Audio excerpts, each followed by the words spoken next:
Et bonjour à tous, aujourd'hui on se retrouve pour la présentation de cet album que nous avons fait ensemble avec le dernier tuto. Donc voilà, j'ai mis des petits cadres mobiles ici. Alors peut-être que vous reconnaissez cette collection, c'est la collection Alter Ego de chez Stamperia.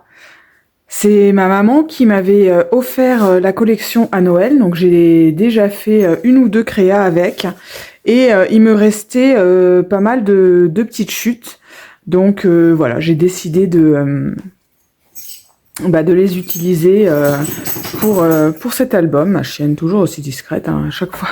Maintenant vous connaissez à entendre le bruit, la médaille qui se secoue dans tous les sens.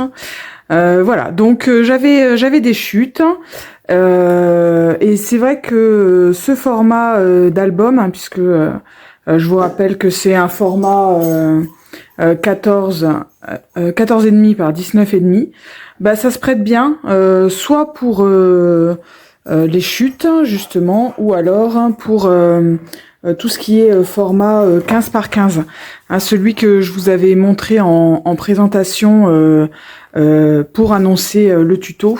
Je l'avais fait avec des papiers en 15 par 15 sur le thème du Japon.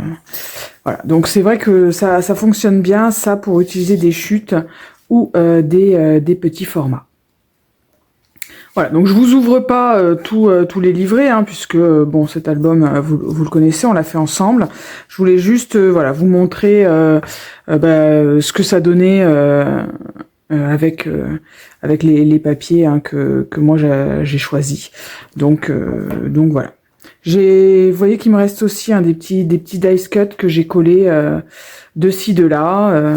Voilà, il me restait vraiment pas mal de petites choses, donc ça m'a permis de faire cet album. Et il me reste encore des choses, alors des papiers avec des personnages, j'en ai plus qu'un, il me semble, mais j'ai encore des papiers, voilà, avec des fonds comme ça que je pourrais utiliser pour faire un album peut-être un peu plus vintage.